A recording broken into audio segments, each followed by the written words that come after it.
Vamos a empezar entonces. Les voy a compartir el material en casita también. No, esta no. Es este. Ahí está. Ahí, ¿vale? Y vamos a ver lo que es la parte de corrientes literarias. Prácticamente una corriente literaria corresponde al conjunto de características que van a determinar, ¿vale? Una obra literaria de acuerdo a la época, ¿vale? Y al lugar, al momento en el que se crea. Por ejemplo, si yo hago una canción ahorita, ¿creen que va a ser igual a la de hace 100 años? No, pues vean las canciones de ahorita, pura porquería. Canciones bien malas, ¿verdad? Muy malas, ¿sabes? Sí, ya me grabé. Lo voy a cargar. Entonces, obviamente, las corrientes literarias van a, la época y el lugar va a determinar la forma en la que una persona crea, ¿sí me doy a entender? ¿Sí, vale? Y la literatura es creación, ¿vale? Humana, ya sea una novela, una canción, un poema, una obra de teatro, ¿sí, vale? Pero es creación. Y esas creaciones van a estar determinadas por las condiciones temporales. A esas condiciones temporales que van a del tiempo, de la época, a esas condiciones temporales que determinan la forma en la que se crea una obra literaria, se le conoce como corriente literaria. ¿Dudas? Perfecto. Y van a existir varias corrientes literarias. Vamos a empezar con la época antigua. Miren, aquí se le pone eso. Perfecto. Perfecto. La época antigua se va a dividir en la literatura clásica y en la literatura antigua. ¿Vale? La literatura antigua entra en lo que es la parte hindú, en la antigua India, en la parte de del primer, ¿vale? La primera obra literaria, pregunta de examen, ahí subrayenlo en su material. La primera obra literaria, subrayenlo y ya lo copia de tarea. ¿Vale? Entonces, la primera obra literaria escrita, ¿vale? Fue el poema de Gilgamesh en Mesopotamia. Así viene en el examen, ¿vale? ¿Cuál es la primera obra literaria en la historia de la humanidad? El poema de Gilgamesh. Es un poema que expresa, o bueno, que narra las emociones que vivía en ese momento el rey de Mesopotamia. ¿Vale? Esta parte de amor, ya saben, ¿no? El día de amor y ándele, del 14 de febrero, por lo que no vienen sus amigos, ¿no? Ándele. Exactamente. ¿Sabe? ¿Vale? Mándeme. Sí. ¿Sabe? ¿Vale? Vientos. Está en esa región. ¿Vale? Vientos.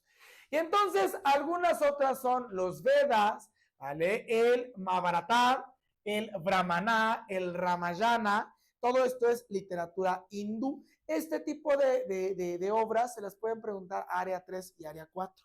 ¿Vale? Algunos ejemplos de obras hindús, pues son el Ramayana, el Pachatantra.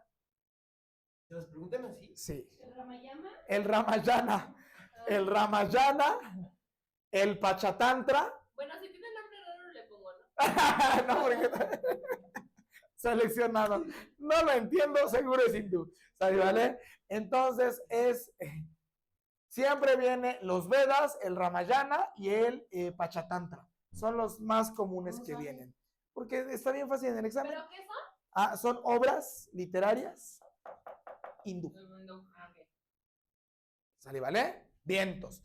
Luego vienen los famosísimos clásicos. ¿Por qué los clásicos? Porque marcan un antes y un después. Son el parteaguas de todo el mundo contemporáneo occidental.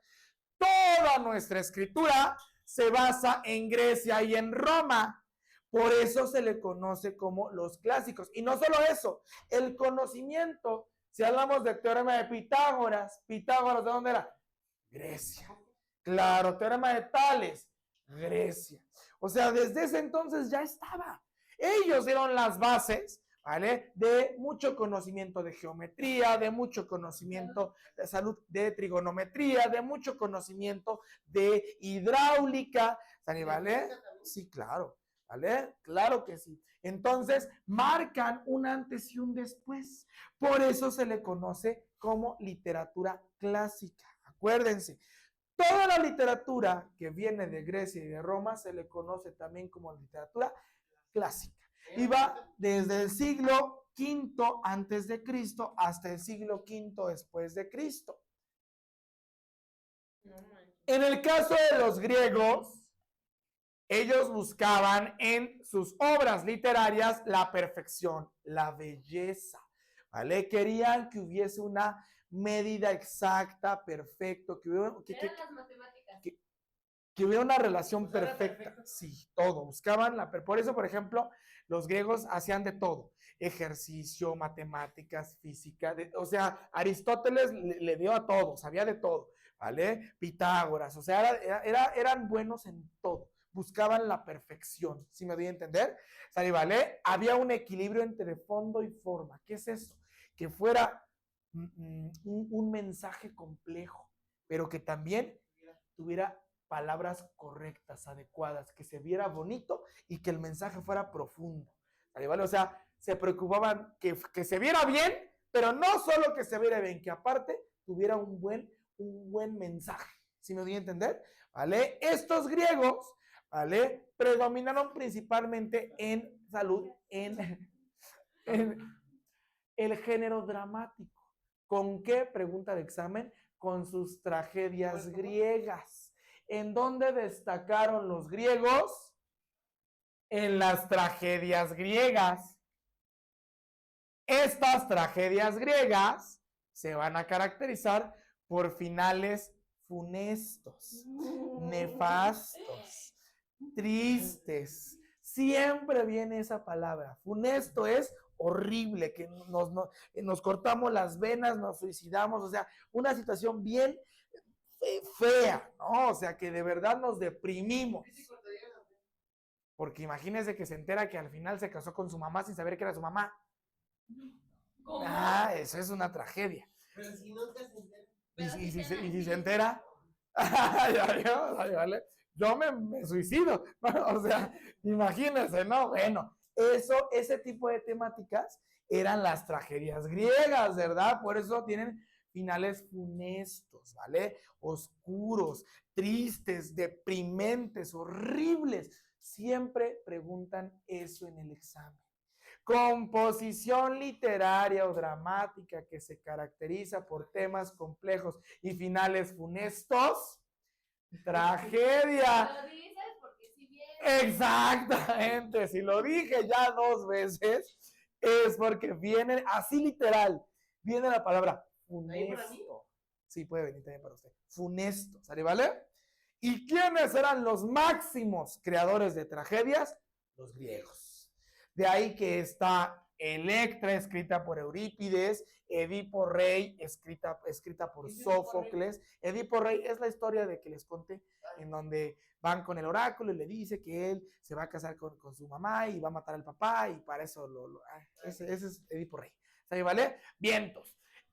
También un poco de lírica. ¿Qué era la lírica? Es la poesía, ¿verdad? La poesía, ¿vale? Con Arquiloco de Paros, Safo con Oda a Afrodita. Aquí había muchísimo también la parte de la mitología.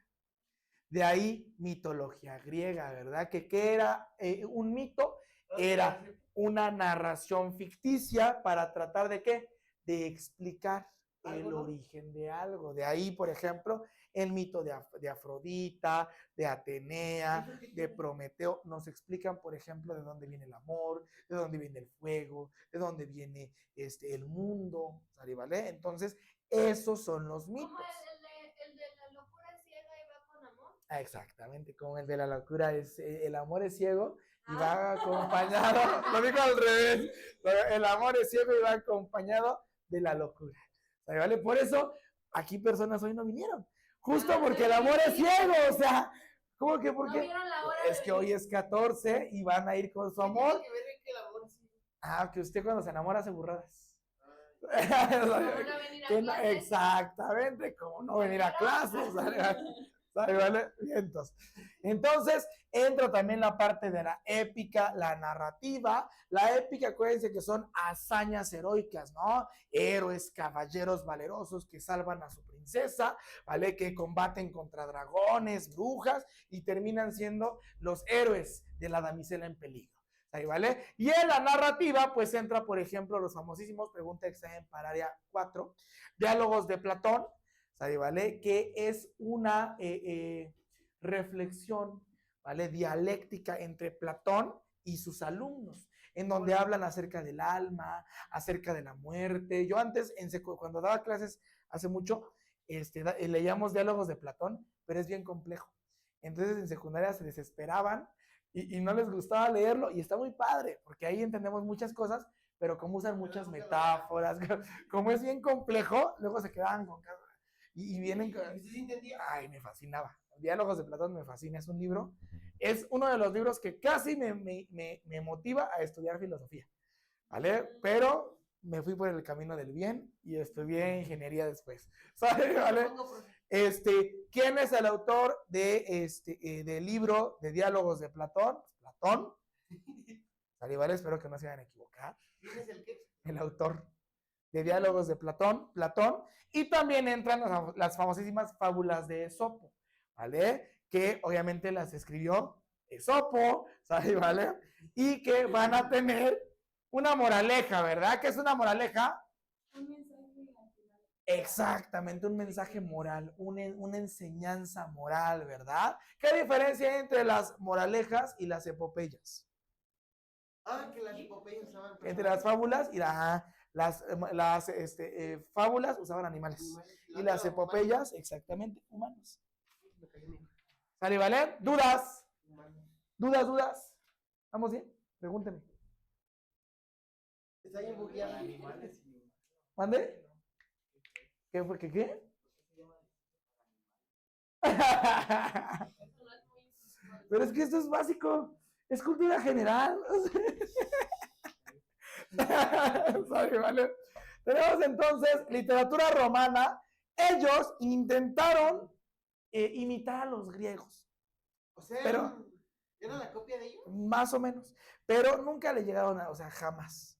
Jamás le llegaron. ¿Los griegos eran así? Los griegos eran así. Exactamente. Los griegos eran los meros, ¿no? Ellos solo fueron muy buenos en derecho. Todos los que, creo que ya no hay ninguno de derecho aquí. Bueno, cuando se estudia derecho, bueno, yo no soy abogado, ¿vale? Se estudia derecho romano 1, derecho romano 2, porque claro, porque Roma sentó las bases de todas las leyes, la legislación y el derecho en el mundo occidental, ¿vale? No, yo no. Mi mamá sí, ella luego me cuenta, ella es abogada, pero yo no, ¿vale? Entonces, toda la parte del derecho romano lo dieron ellos. ¿Vale? Oratoria. Eran buenísimos como para hablar frente a un público. Por ejemplo, la parte de los jueces, los profesores, somos buenísimos en oratoria. Sabemos hablar frente a un público. Claro, ¿vale? Es una oratoria. Oratoria es cuando una persona se para frente a un público a hablar, a exponer. Yo estoy haciendo oratoria, ¿vale? Vientos, ¿vale? Y aquí entra la parte dramática, no hubo mucha. ¿Por qué? Pues porque Grecia era la mera. Entonces, aunque lo intentaron, no pudieron. ¿Vale? En lírica había un poquito de poesía y filosofía, ¿vale? Y en épica tenemos un poquito más de épica. ¿Por qué? Porque se narraban las guerras que había. Roma fue un gran imperio porque se caracterizó por las guerras, ¿vale? Que generaba para expandir su imperio. Entonces, todas las personas, entre ellos Julio César, que fue un emperador romano. ¿Chávez? No. Era Julio César, emperador de Roma, ¿vale? Julio César, emperador de Roma, ¿vale? Conquistó mediante la guerra grandes territorios para Roma y los redactó en un libro, ¿vale? En pergaminos. Bueno, eso se convirtió en gran aporte a la épica romana, ¿vale? De todas sus hazañas que él generaba para expandir el imperio romano, ¿vale? ¿Dudas? No. ¿Preguntas? Perfecto. No. Solo de Grecia. Pero bueno, es importante que lo sepan. ¿Vale? Yo lo marqué. Ahí está. Bien. Nos vamos ahora con la literatura medieval. Aquí lo puedo hacer un poco más grande. No, porque la medieval es había mucho control por parte de la iglesia. Acuérdense que en la literatura medieval se da entre los siglos V y XV, que se le conoce como una situación de oscurantismo. La Edad Media, ¿vale? El medievo. ¿No es la 10? ¿Vale? ¿No la B era 10? No, es 5. 5 del siglo V al siglo XV. ¿Ahí vale? Es decir, desde el 400 hasta el 1499. ¿Ahí vale? Fue cuando Europa se encontraba sumida en el oscurantismo, en un atraso total, en donde todo era controlado ¿por quién? Por la iglesia. La iglesia tenía el conocimiento, tenía todo resguardado en bibliotecas que no sabían leer ni escribir. Y muchas veces ese conocimiento que venía de los clásicos era prohibido. ¿Por qué? Porque hacía que la gente se preguntara si realmente lo que la iglesia decía era real. Entonces, para evitar que la gente se preguntara, que la gente dudara, que la gente no le hiciera caso a la iglesia, mejor los dejaron ignorantes durante 1000 años. Durante 1000 años así vivió la gente. ¿Cómo? Que durante 1000 años en la Edad Media, ¿vale? La iglesia mantuvo en ignorancia absoluta a la población para que no dudaran, para que no preguntaran, para que no se quejaran, que les hicieran caso a ciegas.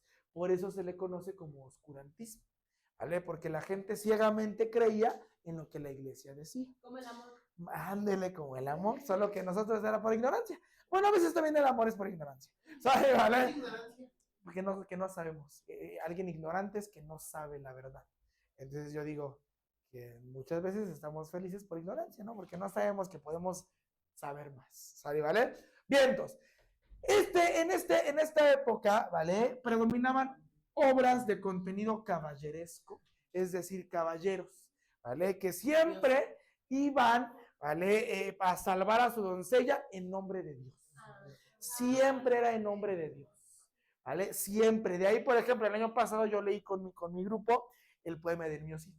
Había batallas y cada batalla que ganaban era agradeciéndole a Dios. Siempre salía Dios y hasta cuando se casaban. ¿Usted con su grupo sí lee, con otros no? Ah, pues es que con ustedes y León no acabo todos los temarios. ¿Sale? ¿Vale? Entonces, se da el famosísimo, o hay un famosísimo teocentrismo. Dios es el centro de todo. El conocimiento, la literatura, todo gira en torno a Dios. Y ojo, como en este momento la gente no sabía leer ni escribir, pregunta de examen, durante la corriente medieval existía la transmisión oral de la literatura. ¿Mediante qué? Juglares. ¿Qué son los juglares? Como personas vestidas de arlequines de colores, así como... ¿Como una obra de teatro?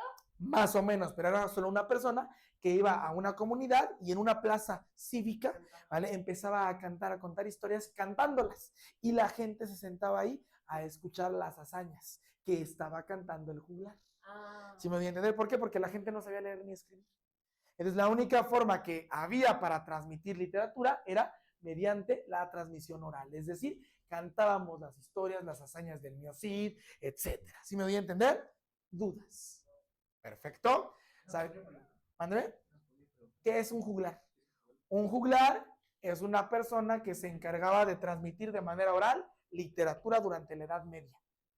¿Sale? ¿Vale? Así vienen juglares. O viene persona que transmitía de manera oral literatura durante la Edad Media, juglar.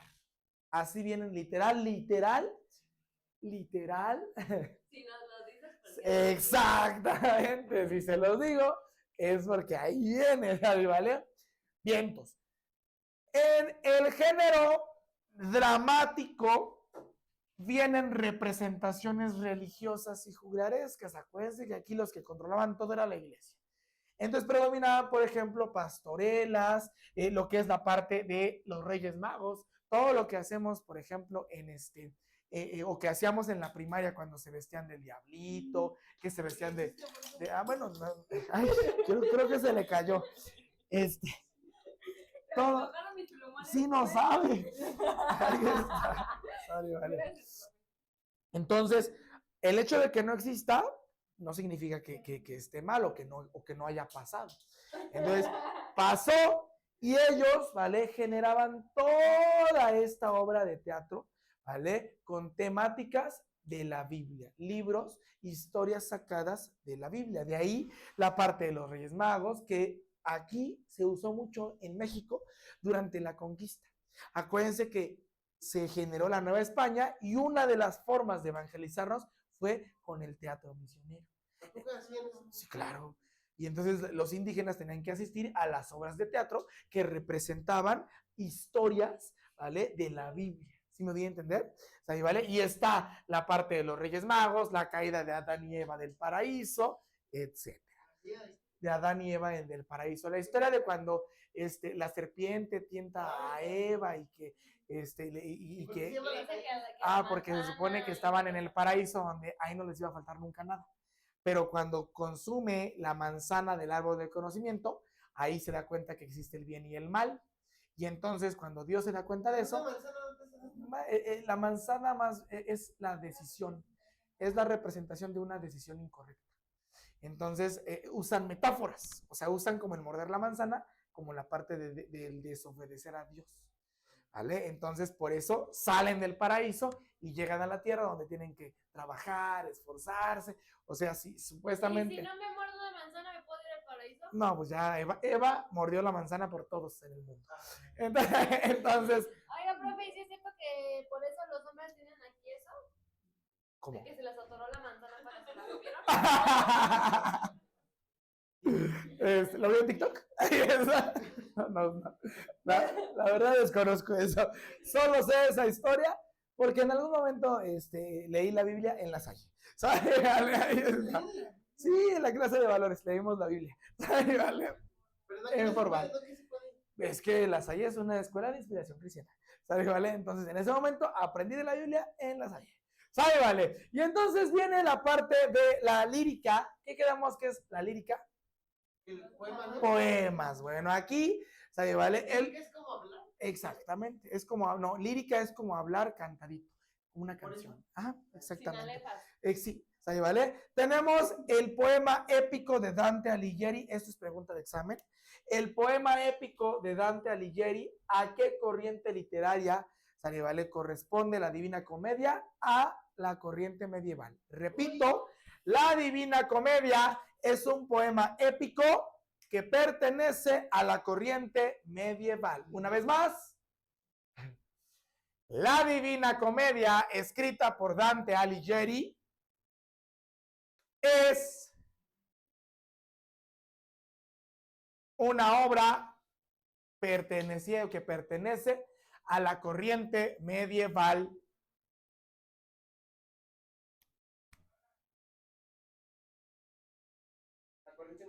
A la corriente medieval. Ajá.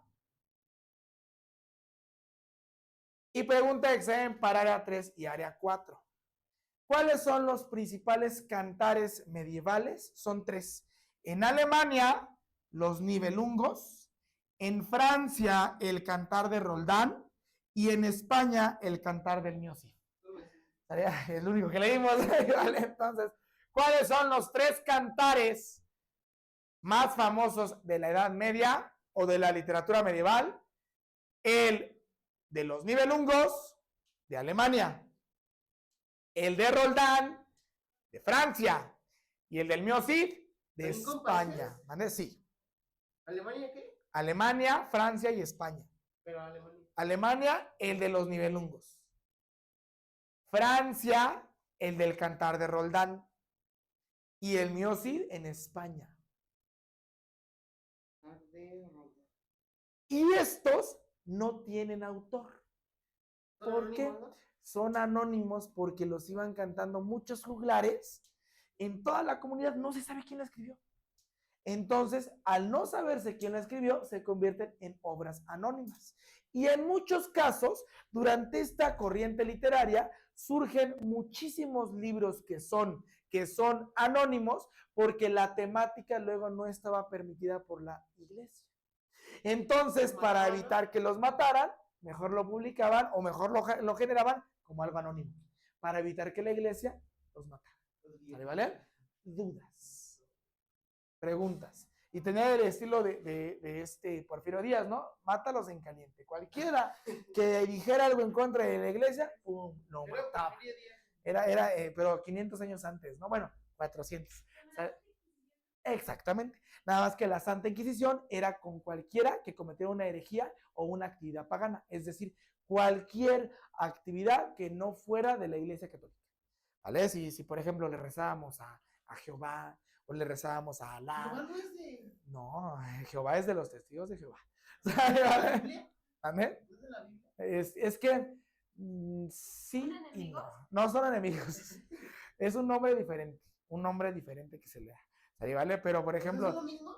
Sí, es que en teoría el Dios Alá, Jehová, el Dios católico, en teoría todos son los mismos. Pero en ese momento, pues, la Iglesia Católica quería que tú solamente le rezaras a Cristo, a Dios y a la Virgen de Guadalupe. No, porque, no, pues es que eran muy rígidos. ¿Vale? ¿Dudas? ¿Vamos bien? Perfecto. Sale, seguimos. Borro. La ventaja es que solo duró 1000 años la Edad Media. Solo 1000 años. ¿Vale? Pero cuando termina la Edad Media, viene un momento en donde queremos recuperar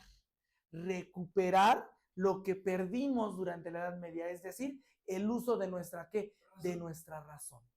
El uso de nuestra inteligencia, dejar de creer ciegamente en quién, en la iglesia, ¿tiene frío? ¿Vale? Y poder generar nuestro propio conocimiento. De ahí viene el famosísimo Renacimiento, la literatura del Renacimiento, que va del siglo XV al siglo XVI, y es renacimiento porque es el renacer de los clásicos.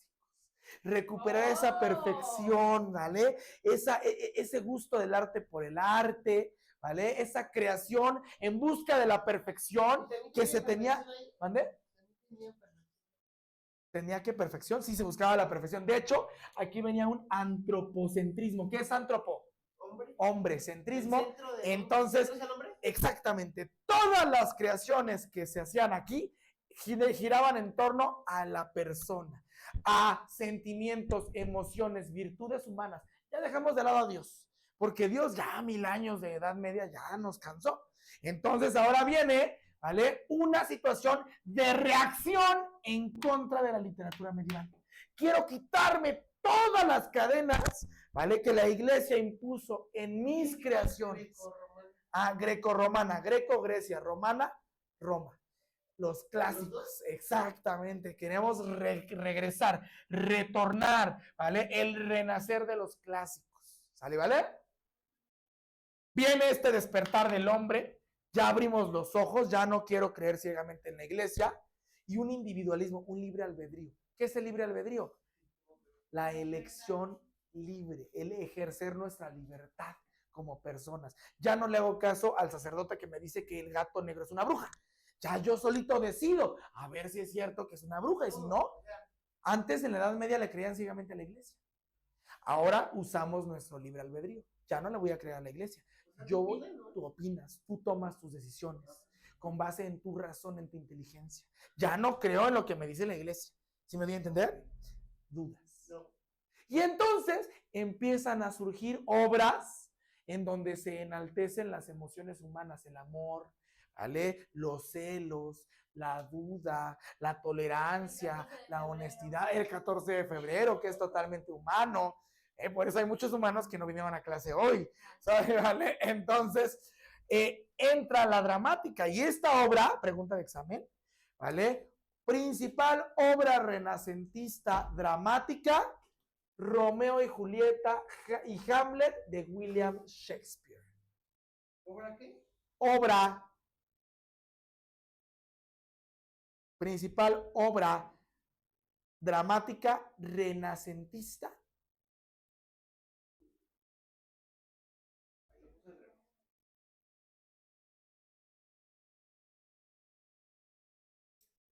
¿Romeo y Julieta? Ajá. De hecho, Romeo y Julieta le ha dado un buen de dinero a toda la industria del cine. Todas las películas en donde razas o familias peleadas, al final se enamoran y surge la parejita y al final, pues ahí entra. ¿Con Maléfica? Como por ejemplo, ¿han visto la película de Mi novio es un zombie? Ah, sí, apenas la vi. Sí, está bien Sí, bonita, ¿sí o no? sí. ¿Cómo que no? Ahí, ¿cómo se llama el zombie? R. ¿De qué? De Romeo. ¿Y cómo se llama? Pues es Julie de Julieta, ¿no? ¿Sale? Y se supone que son de razas distintas. Julie es humana y R que es un zombie. Entonces, en Romeo y Julieta, en Romeo y Julieta eran dos familias, eran los Capuleto, ¿vale? Que estaban totalmente peleadísimos, ¿no? Entonces, ahí pasa lo mismo con los zombies y los humanos. Le digo que hay un buen de películas que se basan en esto y hace prácticamente 400, prácticamente 500 años de antigüedad, ¿sale, vale? Vientos. Por eso nunca le atinó a su nombre. Mándeme. Por eso nunca le atinó a su No, nombre. no sé. Le dijo Romeo. Exactamente, ese es Romeo, R de Romeo. ¿Sale, vale? Ay, qué hermoso, ¿no? Qué bonito. ¿Cómo te cuentan? ¿Sale? Pues porque ya lo leí. Ahí está. Yo ya lo leí. ¿Sale, vale? Vientos. Entonces, ¿dudas? ¿Dónde viste películas tan raras? Sí, está bien rara esa película, pero está bonita. Está muy bonita. Si les gustan las películas con finales felices, en donde triunfa el amor, ¿sale, vale? Triunfa el 14 de febrero. En donde triunfa el amor, véanla. A mí sí me gusta. ¿Sale, vale? Porque ella es más de amor y la de ahí. Y antes era de tragedia. ¿Cómo? Pues porque obviamente aquí queremos, sí, es que sí hay tragedias, porque de hecho, esas. ¿Pero eso es amor? Sí, pero aquí sí muere alguien, porque una, en la obra de Romeo y Julieta no es tan feliz. Ahí ya la hacen feliz porque todos queremos ser felices, pero en este momento esta obra es triste porque se supone que por ahí hay un detallito en donde, como no los dejaban estar juntos, ¿vale? Se matan. Bueno, finge morir, finge su muerte y el otro piensa que realmente murió y el otro se mata porque ya había fingido su muerte Julieta. Pues ahí está otra película, ¿no? Ahí está otra película, entonces, solo que ese es final feliz, aquí no, porque aquí sí uno, cuando cree que se murió, sí se mata, y la otra revive, y cuando revivió, y vio que el otro ya estaba muerto, se mata. Entonces, ¿Cómo revivir, profe? bueno, pensemos que usted es muy bueno en química, ¿vale? Y entonces usted tiene una amada con la que no la dejan estar y habla con ella y le dice, ¿sabes qué?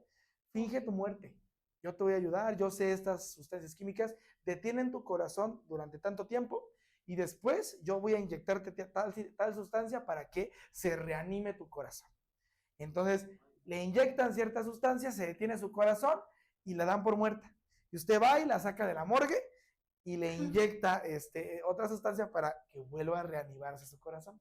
Algo así pasa ahí, solo que no se ponen de acuerdo. Y entonces a él le llega la noticia de que ya se murió, pero no se había muerto, solo le habían detenido temporalmente. Es una obra, es una obra. ¿Vale? La literatura...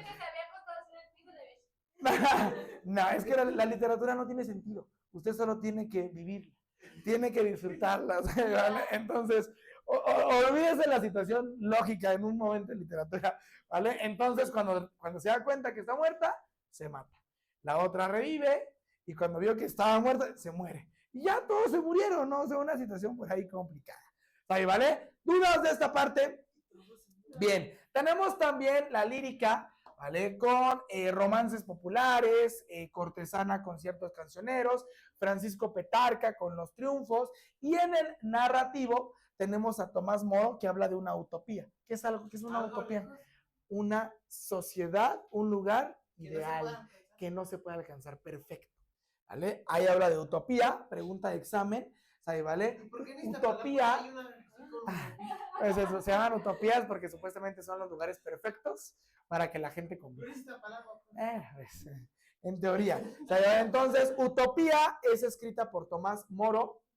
¿Esa vida pregunta? Sí. La Celestina. ¿Cómo le pongo? escrita por Fernando Rojas, Nicolás Maquiavelo, El Príncipe. Obras renacentistas narrativas, viene Utopía. ¿Narrativas? Ajá.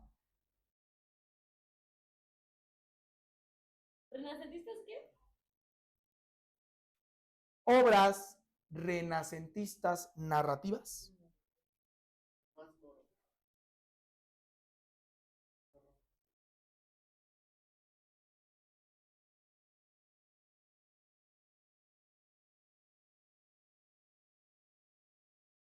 Yo se bugueó ahora Héctor en matemáticas. No, pues Héctor es el más bueno de allá. No me puedo creer. ¿Es el más? Sí, es el que participa, el que habla, el que... Cuando no está él, todos están callados. Y yo digo, por favor, alguien hable. ¿Y está diciendo burrada? No. Ah, pero es que ya están chiquitos, ¿no? Pero ¿por qué se comporta así entre semana y aquí? ¿Quién sabe? Entre semana me... ¿Mandé? No, ahí ya no le habla a nadie. Ah, con razón. Aquí. No quiero ser chistoso. Por ejemplo, y aquí, ojo, hay un monólogo, de hecho es bien famosísimo. ¿Saben? ¿Se acuerdan lo que es un monólogo? Un día. Un diálogo, ¿qué cosa? De una sola persona. Uno de los diálogos más famosos en la historia es el de Hamlet. ¿Vale? Hamlet es una obra dramática enorme, es una tragedia, ¿vale? Mueren también, hay personajes, pero Hamlet, ¿vale? Tiene el protagonista que hace uno de los monólogos más famosos. ¿Han escuchado el de ser o no ser? Como Teresa. Ah, sale de Hamlet. ¿Cómo que no conoce Teresa? ¿No conoces Teresa? Es mi novia Angelique Boyer, ¿cómo no? ¿De verdad? ¿Cómo que no sabe quién es Teresa? No sé. Yo soy. Ah, ¿verdad? Entonces sale de Hamlet. Ese es un monólogo. Uno de los monólogos más famosos en la historia es Hamlet. Hamlet tiene 5 monólogos importantes y el más famoso es el de ser o no ser. ¿Vale? Pregunta de examen para área 3 y área 4. ¿Vale? Uno de los monólogos más famosos en la historia. ¿Vale? Sí, yo se los voy a preguntar también. Incluso se los voy a traer para leerlo. No, Se parece al del mío, sí. No está tan difícil de leerlo. Uno de los famosos, de los monólogos, más o menos. Uno de los famosos. De los monólogos más famosos es el de ser o no ser en Hamlet. Es una partecita de Hamlet, una obra dramática. ¿Vale? ¿Dudas de la literatura del Renacimiento? ¿Vamos bien? ¿Por qué puso el del gato negro? No lo entiendo. nada. El gato negro son puros cuentos de terror. Está bien, está entre... Yo dije, les voy a traer cuentos de terror con brujas, con cosas así, porque son... Oiga, profe, nos debe algo. Profe, profe, usted es el único que le entienda los cuentos. Nadie más le O sea, entiende. habla de brujas, de posesiones, de Pero tiene asesinatos. palabras bien difíciles de entender. Yo dije, seguro les va a gustar. Y no les gusta, o sea, nada les gusta. Ok. ¿Se enoja? Sí. No, no me enojo, pero... ¿Se pega con el libro? No les Sale de la clase. Me salgo de la clase. Me salgo. Profe, es que usted es el único que le entiende. ¿Cómo así que soy el único que lo entiende? No. A ver, si lo pongo así, ¿sí se alcanza a ver o está muy chiquito? No, ¿verdad? Sí está muy chiquito. Está muy chiquito. Ok, Culturismo. bueno. Literatura, así sí, ¿verdad? Más o menos. Ahí está. Una que es miope. Literatura del siglo de oro español o el siglo de oro español. ¿Vale? Esta va de 1492, es literatura del siglo de oro español o el siglo de oro español. O sea, solo sin literatura. Es lo mismo. Ah, ya. Solo sin literatura. ¿Sale? ¿Vale? Entonces, en el examen se los voy a preguntar así. Principales obras del siglo de oro español. Aquí se las voy a dar. ¿Sale? ¿Vale? Ahí va. Parecen muchas. Anden algunas. ¿Por qué eso lo tenemos que copiar para un día a otro? No, se los voy a dejar para 15 días. Para 2 semanas. 2 semanas copiar todo eso. Pues sí, que.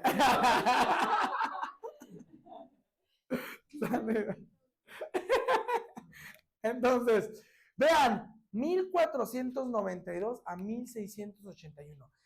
Hagan memoria, históricamente, ¿qué pasaba en Europa? Quedamos que las fechas no dan ni por los Ok, 1492 a 1681. Estaba el absolutismo. ¿Qué más pasaba? la conquista de América. Se había descubierto América y nos estaban conquistando, nos conquistaban en 1521. Entonces, cuando empiezan a sacar oro, plata, metales preciosos de México y a llevárselos a España, es cuando empieza a surgir una potencia española. Acuérdense que en este siglo, España se convierte en la potencia mundial. Los meros eran los españoles. Pregunta de examen.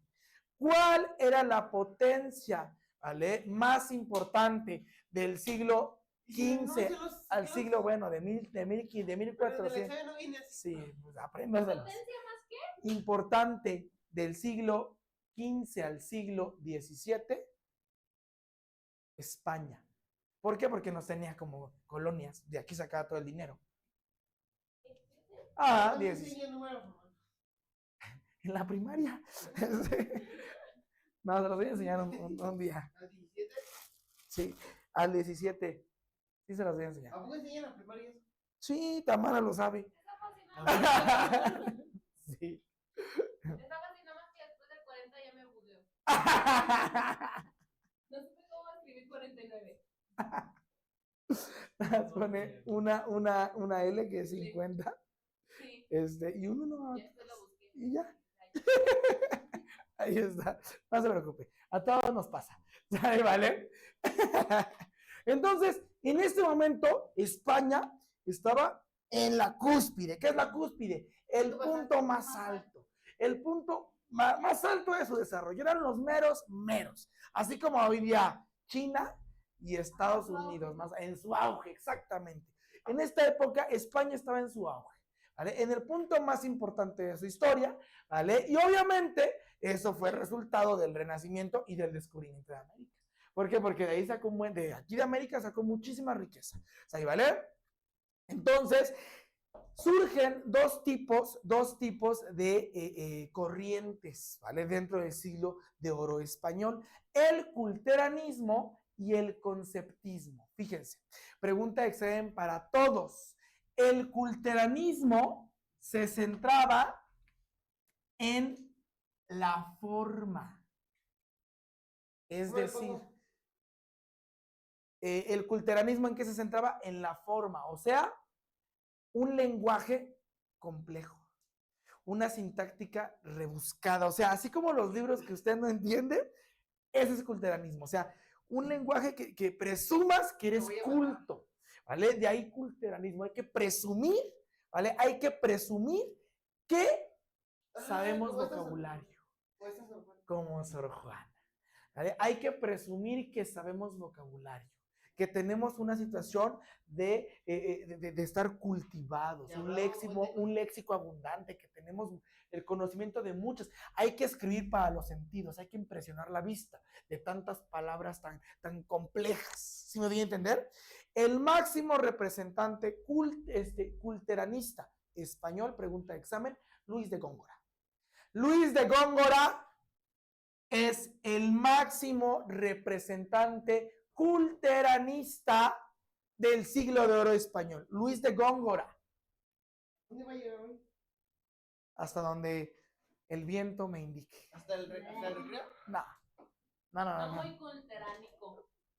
Ahí estoy siendo culterano. Pero eso qué significa. ¿André? Que estoy usando muchas metáforas. No, pero que el viento. Hasta donde pueda llegar. ¿Vale? Vientos. ¿Dudas? No. ¿Vamos bien? Sí. Perfecto. Y entonces estos dicen, acuérdense, un vocabulario, un léxico bien culto, o sea, que los otros se bugueen cuando lean mi poema, ¿no? O sea, aquí generó muchísima poesía, ¿vale? Acuérdense, ¿vale? El culteranismo fue muchísima poesía, ¿vale? No, yo no soy de España, ¿vale? Soy mexicano. Entonces, la poesía predominó en el culteranismo. Por eso, por ejemplo, Sor Juana. Si leemos un soneto de Sor Juana, ¿qué entienden? Pues ni el 10%, ¿verdad? Ah, bueno. Ah, claro. ¿Vale? Ah, claro, pero me costó mucho en secundaria, pues no entendía tampoco. ¿Vale? Pero, ¿vale? Sor Juana es una poetisa, ¿vale? Una poeta bien culterana. Súper culta, ¿vale? Ella demuestra, presume que sabe más de 100 palabras. O sea, ¿sale, vale? Entonces, obviamente hablamos de una situación compleja. A diferencia... ¿Más de 100 palabras? Sí, muchos de nosotros en el día no usamos más de 100 palabras. Con todo y que el español tiene más de 10,000 palabras. Ni siquiera... Pero nos la pasamos hablando. Sí, pero repite las mismas. Pero, ¿cómo? ¿Qué es? No da más de 100. Si usted cuenta las palabras que usa, no usa más de 100. ¿Y cuántos sinónimos no les he dado? De cada palabra hay un buen de sinónimos. Ah, ¿y cuántos de esos usa? Ah, ahí está. ¿Sale, vale? Entonces, que me la paso hablando todo el día, no quiere decir que use muchas palabras. ¿Sale, vale? Eso es lo que no quería un culterano. Un culterano quiere demostrar que sabe palabras, que es culto. ¿Me voy a entender? En cambio, los conceptistas, ustedes son un poco más conceptistas. No, a mí no me presumas tu vocabulario, a mí directo, ¿no? Que el mensaje sea profundo, pero facilito de entender, o sea, no, ¿vale? Ambas son buenas, ¿vale? Entonces, un conceptista dice, quiero que el mensaje, que el fondo, ¿vale? Que sea profundo, que me impresiones, pero entenderlo. O sea, que el mensaje, así como luego los memes que dicen, ¿no?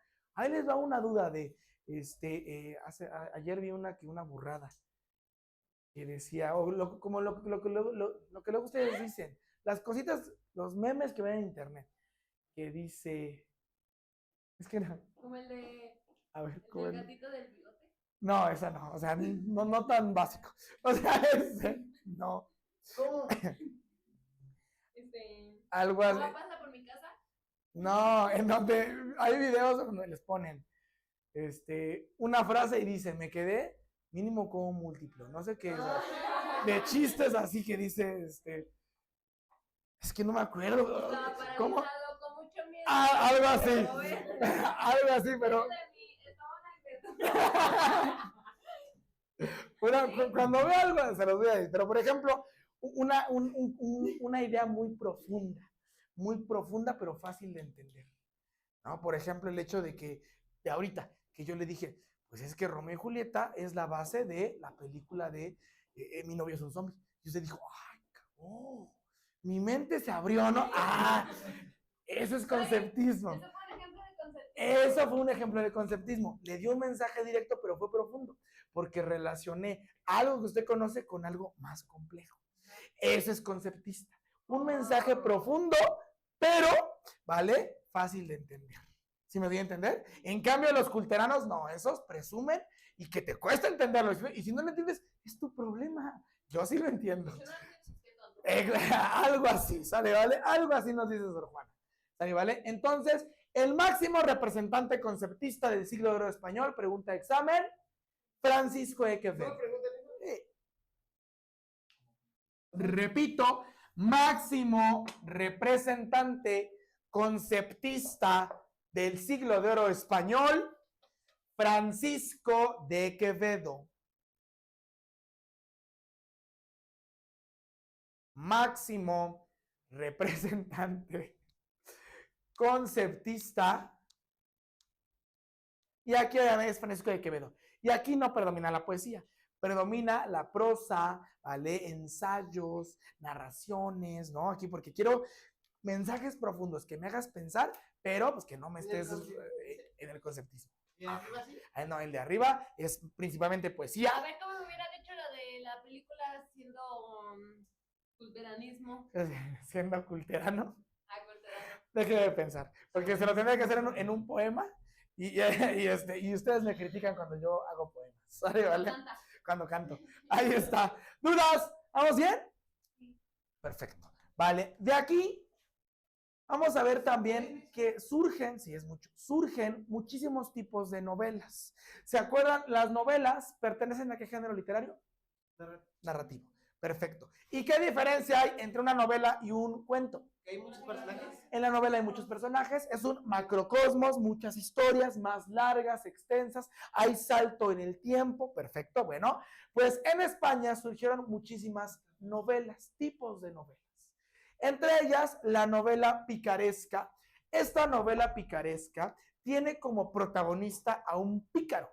¿Qué es un pícaro? Yo creo que no saben qué es. Alguien pícaro. Alguien atrevido. Exactamente, alguien atrevido, alguien que sabe que vive vive su vida, ¿vale? Sin importarle los demás. O sea, él como que hace trampas y avanza, ya va. Ese es alguien, es que eres muy pícaro, porque queremos hacer trampa, verle la cara a alguien y aún así salimos adelante, ¿sale? ¿Vale? Ese es alguien pícaro. Sí, o sea, avanzamos, o sea, no nos quedamos estancados, ¿sale? ¿Vale? Entonces son jóvenes pobres, ¿vale? Pero que hacían, ¿vale? Se aprovechaban de los demás, usaban su inteligencia para hacerle trampa a los demás y ganar, a obtener beneficio de esa trampa. ¿Sí me doy a entender? Esas son las novelas picarescas, ¿vale? De ahí viene el Periquillo Sarmiento, ¿vale? El Periquillo Sarmiento es un pícaro, ¿vale? Que tiene sarna, exacto, es un niñito, ¿vale? Le dicen periquillo porque está chiquito, ¿vale? Le da por ahí sarna, ¿vale? Y empieza a tratar de salir adelante, pero pues engañando a los demás, haciendo... No, no existe el pericazo. Sí. El pericazo. Yo, una sátira del Periquillo Sarmiento. No sé la verdad. No sé qué es pericazo y no quiero saber. Se está grabando, así que no podemos hablar de esos temas. No podemos hablar de eso ahorita. Exactamente, por eso no podemos hablar de ese tema. Las jergas. Ok, sí, es que una jerga son como palabras de barrio que se usan en un barrio. Ajá. Entonces, si hablamos de pericazo, pues de ahí te das una idea, uno se da una idea de... ¿Es un niño más grande? No sé, no. Cuando alguien se da un pericazo, se droga. O sea, darse es como algo así. O sea, es nifar. Eso es... Ya se grabó. Vale. Ahora tengo que editarlo 2 veces. Ahí está. Entonces, esa es una novela picaresca, ¿sale? ¿Vale? Pícaros, son esos los pícaros, ¿vale? También tenemos la poesía ascética o poesía mística, ¿vale? En donde prácticamente retomaban esta parte espiritual, este misticismo, esta parte de trascender, ¿no? De, ¿habrá vida después de la muerte?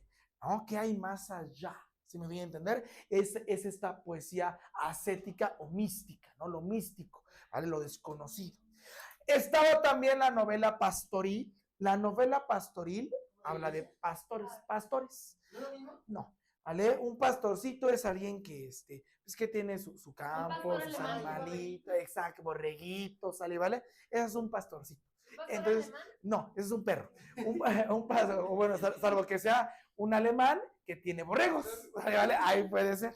O sea, un pastor es una persona que lleva a pastar animalitos, que tiene terrenos. Un granjero un granjero con animales. De hecho, se le conoce como ganadero, porque tiene ganado, ¿sabes? ¿Vale? Entonces, ese es un pastor, ¿vale? Entonces, la novela pastoril, los protagonistas son pastores idealizados, es decir, un ganadero culto, tranquilo, que sale adelante, que son muy educados.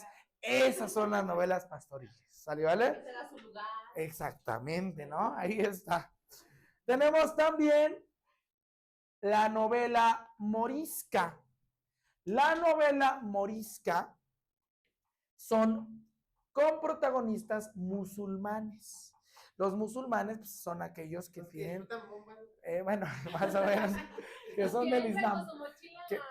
Ándenle más o menos, que tienen otra religión. Una religión, son personas bombas, ¿no? Los musulmanes, prácticamente es musulmán aquel que no es católico, que pertenece al Islam, ¿vale? Que es de otra religión, ¿sale? ¿Vale? Entonces, estas novelas moriscas, ¿vale? Hablan acerca de las relaciones entre moros y cristianos, es decir, personas con diferente religión. En ese momento era como que, ¡ay, cómo te vas a casar con alguien que no es católico! No, o sea, acuérdense que estamos en una época en donde España está en su mero mole, y en España, ¿cuál es la religión más importante? La católica. Pues por eso aquí nos vinieron a imponer la religión católica. Pues entonces allá era mal visto que 2 personas de religión distinta, O sea, que un católico se enamorara de un moro, de un musulmán, de alguien que cree en Alá. Entonces era como de, ¿No es lo mismo, dijo? ¿mande? ¿No es lo mismo? ¿Cómo? No, no es lo mismo. O sea, para usted ahorita sí lo ve porque dice, ay, pues es solo un Dios. Pero en ese momento, no, estaba prohibido profesar otra fe. ¿Sí me doy a entender? Entonces, es como ahorita, ¿no? Que a lo mejor, ahorita que está de moda, que bueno, que hay muchas, en redes sociales hay muchas personas que son trans, ¿no? Y preguntan, ¿y tú andas con una trans? Tú no sé, y de esos, todos los TikToks que he visto que publican mis amigos, es de eso. Entonces, yo los veo, en ese momento era como, ¿y tú te casarías con alguien que no fuera cristiano? ¿Tú te casarías con alguien que no fuera católico? Por eso las novelas moriscas, porque era una forma de buscar algo oculto, de expresar algo que tenemos ganas de hacer, pero que no podíamos por miedo a que nos juzgaran. ¿Sí me doy a entender? Esa es la parte de la novela morisca. ¿Sale, vale? Luego tenemos la sátira. La sátira es una burla a los clásicos. Cuando hablamos de sátira, nos estamos burlando de cualquier cosa. Si eran buenos, pero era una forma de expresar y decir, yo soy mejor que él, porque yo me burlo de él porque soy mejor. ¿Sí me doy a entender? Entonces, eso es la sátira, no es una sátira. Exactamente, me siento superior y por eso me voy a burlar de lo que tú haces. ¿Usted es sátiro? No. No, o sea, pero si usted se burlara de mí así. Sí, algo así, yo haría una sátira. Si yo, por ejemplo, empiezo a imitar a alguien y digo, ay, y yo lo imito, ¿vale? Haciendo referencia a que soy mejor que él. De manera elegante. Exactamente, hago una sátira. ¿Vale? Es una sátira, ¿sí me voy a entender? Por ejemplo, hay muchas caricaturas políticas donde hacen sátira a el gobierno. Esa es una sátira. Estamos burlándonos de él, ¿no? Haciendo referencia a algunos errores, a algunos defectitos, ¿sí me voy a entender? Es una sátira, ¿vale? Es una situación de burla. Acuérdense, sátira, burla, ¿vale? Burla. Y por último, comedia. La comedia, ¿vale? Risa, exactamente. Obras de teatro, ¿vale? En donde generamos temáticas graciosas, jocosas, con finales felices. A comparación de las tragedias griegas. Jocoso es algo gracioso. Jocoso es gracioso. ¿Jacaroso?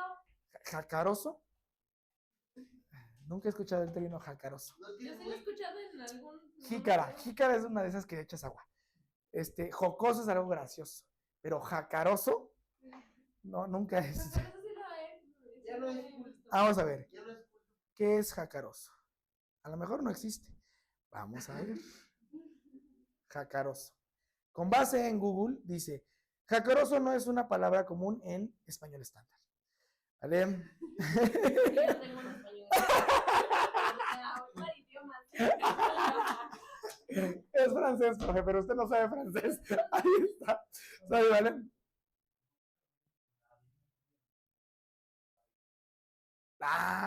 Muy buena pregunta. La parte de la Divina Comedia es una crítica desde el título, ¿no? Desde la parte del título se hace una crítica a la situación sociopolítica, ¿no? Que se vivía en ese momento. Entonces es como yo le dijera, la dictadura perfecta. No es perfecta ninguna dictadura. ¿Sí me voy a entender? Entonces ahí entra una crítica. Una dictadura es cuando un dictador, una persona da las órdenes y todos mandan, todos obedecen. O sea, por ejemplo, Porfirio Díaz era un dictador. Lo que él decía, se tenía que hacer. Cuando te dictan un párrafo. Como yo. Yo soy el dictador aquí entre semana. Lo que yo diga, se hace, ¿sí o no? Entonces, una dictadura nunca es perfecta, porque a lo mejor yo puedo estar muy de malas y tomar una decisión sin pensarlo porque estoy muy enojado. Y dice, profe, no, ya, cálmese, profe, cálmese. Bueno. Eso no lo haría, ¿sabes? Entonces, es por esa parte. Una situación por ahí más como de contradicción. ¿Y si no le una hacen caso, paradoja. ya sería dictadura? Acuérdense que la paradoja es como una contradicción dentro de sí. ¿Vale? Podría ser eso, pero también entra esta parte de contradicción. ¿Vale? Mándeme. ¿Qué pasó? Que si no le hacen caso, ya no sería una dictadura. Pues si no me hacen caso, los saco. Pero ya no sería una dictadura. ¿Por qué no? Porque los voy a sacar y yo estoy generando una ascensión. Porque Si no no me se hicieron. salen, Yo agarro y los saco. A ver qué. seguramente. Pues ya va a ir a la cárcel. Ahí está. Se acaba la dictadura Y perfecta. ya eres el protagonista de la película. Entonces, en la parte dramática entra Juan de la Vega, Lope de Vega, Tirso de Molina, ¿vale? Aquí es bien importante. Tirso de Molina escribe El burlador de Sevilla, pregunta de examen. Es una obra dramática muy común, ¿vale? Obra dramática del...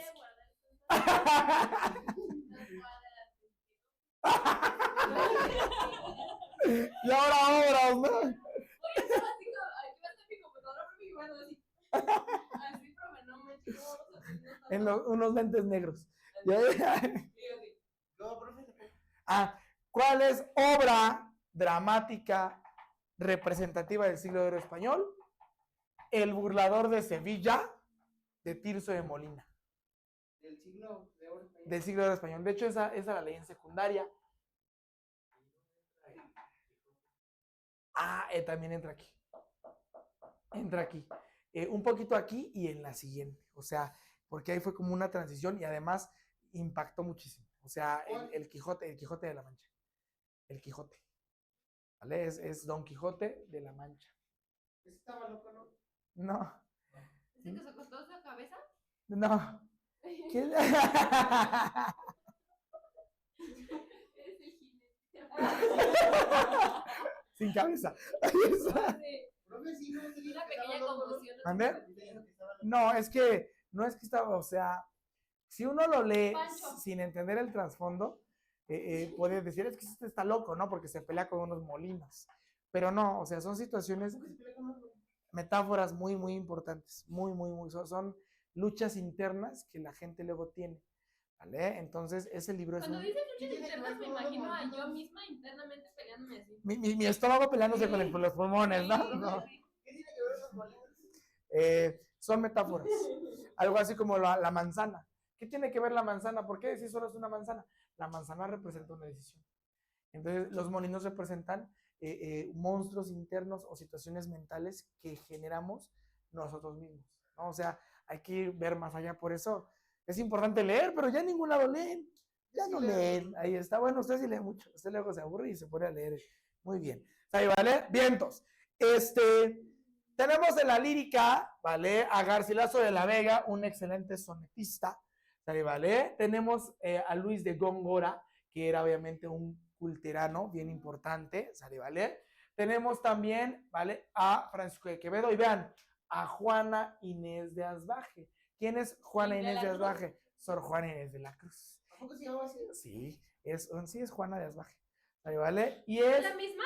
Claro, es la misma, ¿vale? Es una sonetista novohispana, mejor conocida como Sor Juana Inés de la Cruz o décima musa. ¿A qué perteneció? Al siglo de oro español. ¿Qué es musa? ¿Pero por qué musa? Una musa es como alguien que es ejemplo a seguir, es como un modelo, es como mi musa, me inspiras.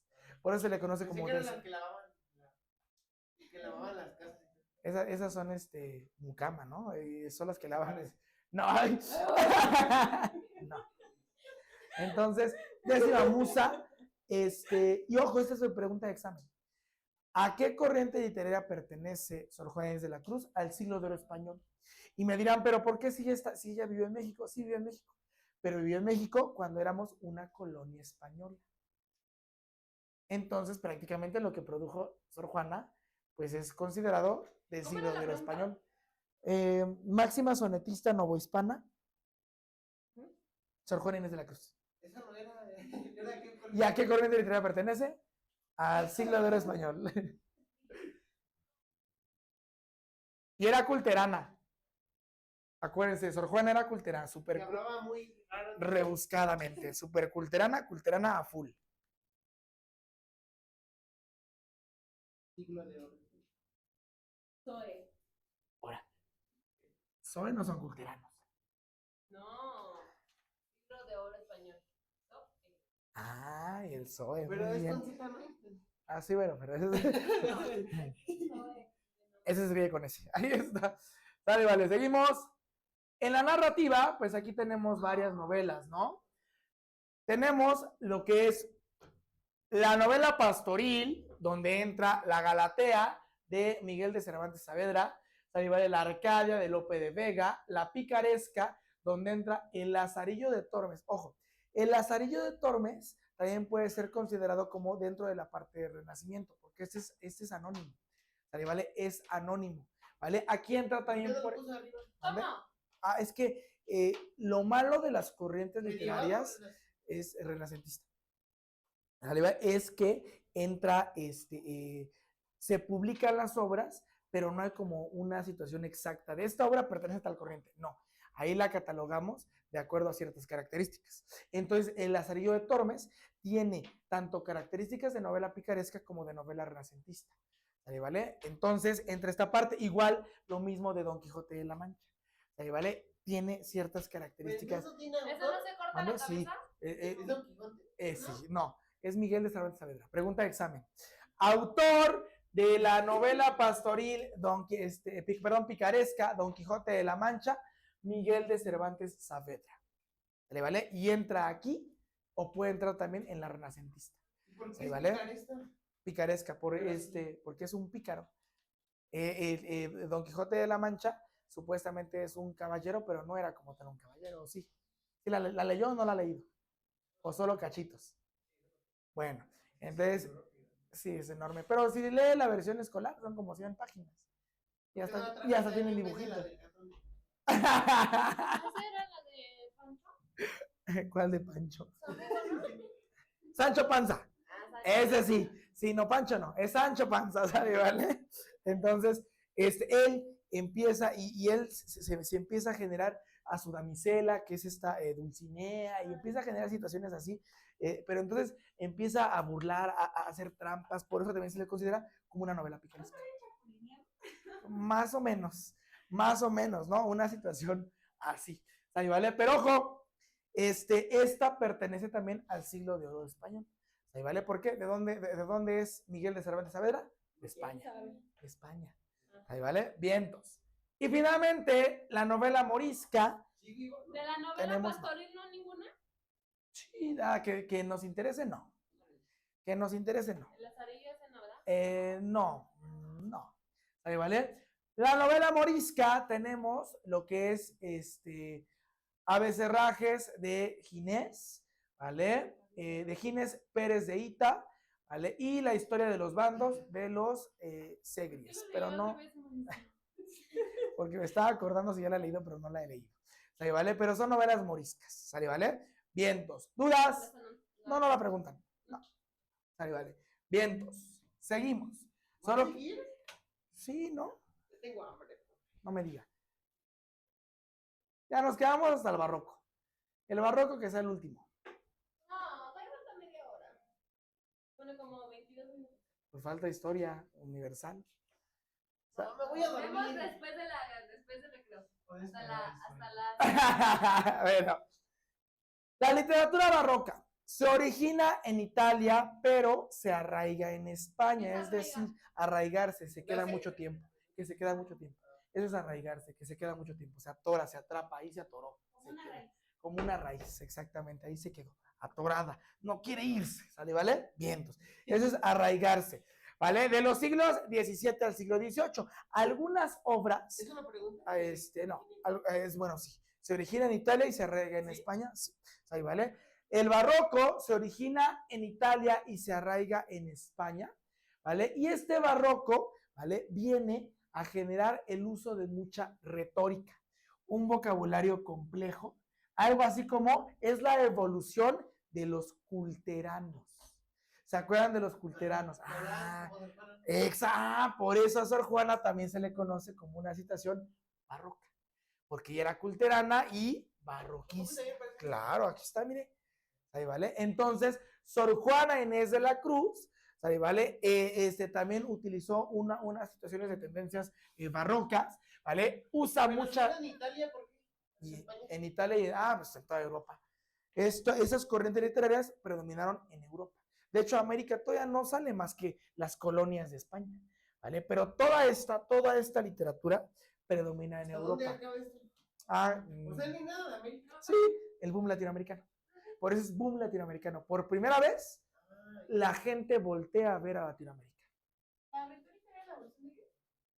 La retórica, no, el barroco es como la evolución del culteranismo, el barroco, ¿sí quedó? Y la retórica, no, y la retórica es el uso de funciones retóricas, es decir, metáforas, símil, hiperbatón, prosopopeyas, paradojas, ¿sí me voy a entender? Entonces usamos un lenguaje figurado muchísimo, ¿vale? Un vocabulario bien complejo, un lenguaje literario excelso, la presencia de lo contradictorio, temas de la muerte, metafísica, teología, una situación más allá de lo que yo puedo ver, lo que puedo sentir, lo que quiero ser, lo que tal vez sea cuando muera. ¿Sí me voy a entender? Era como Filosofía, o sea, iban más allá de. ¿Sí me voy a entender? Los barrocos son bien intensos, por eso le decía que Don Quijote de la Mancha entra en esta parte. Porque Don Quijote de la Mancha se arraiga en España, porque Don Quijote de la Mancha, ¿vale? A lo mejor es la historia, ¿vale? del Quijote, y cuenta batallas y hazañas. Es que no es un Quijote, es como el nombre, Don Quijote de la Mancha, ¿sabes? ¿Vale? Entonces, cuenta. ¿Así se llamaba? Sí, las hazañas en sí. Cuenta las hazañas, ¿vale? De una persona, pero de una manera como muy cotidiana, pero en el fondo hace referencia a algo más allá. O sea, porque hay una parte que se conoce como los molinos de viento, en donde está peleando con molinos de viento, pero él se los imagina como gigantes de cuatro brazos. Era un señor loco, Sí, cualquiera, ajá, que solo imaginaba cosas. sí, pero esa imaginación, Miguel de Cervantes hacía referencia a una situación más allá de lo que se veía. O sea, es como abstracto. Algo abstracto, algo contradictorio, algo complejo, algo más allá de lo físico, de lo que se ve, de lo que estoy leyendo. ¿Sí me doy a entender? O sea, ¿vale? Por eso Don Quijote de la Mancha también entra en ese tipo de literatura. ¿Sí quedó? ¿Vale? Vientos. En la dramática, pues tenemos a Félix Lope de Vega, ¿vale? Con sus obras, El mejor alcalde, El rey, El perro del hortelano, Luis de Góngora, sí, por favor, Luis de Góngora, literatura barroca, Las firmezas de Isabela, anótenlo. Sí, era culterano. ¿Qué le pongo? Obra barroca de Luis de Góngora, Las firmezas de Isabela.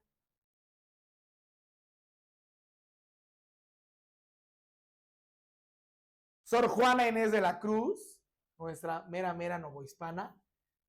El Divino Narciso, tiene una obra de teatro que se llama El Divino Narciso. Y obviamente es novohispana, pero como pertenecíamos a España, todas las obras de Sor Juana se le atribuyen a España, ¿vale? Porque en ese momento pertenecíamos a España, ¿vale? Aunque es mexicana, bueno, es novohispana. Ella nació aquí, se educó aquí, aquí estuvo, aquí la encarcelaron, aquí vivió todo. ¿Nació aquí? Sí, de hecho está la hacienda de Sor Juana Inés de la Cruz, está aquí en el Estado de México.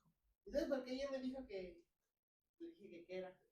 Novohispana. Pero le dije si era criollo. Ah, sí, o sea, sí, sí. ¿Sí quedó? ¿Qué más pongo? En la parte de lírica, sí, en la parte de lírica, ¿vale? Uno de los más famosos sonetos de Sor Juana, el de El primer sueño, ¿vale? Acuérdense que era una sonetista, pero buena, Sor Juana.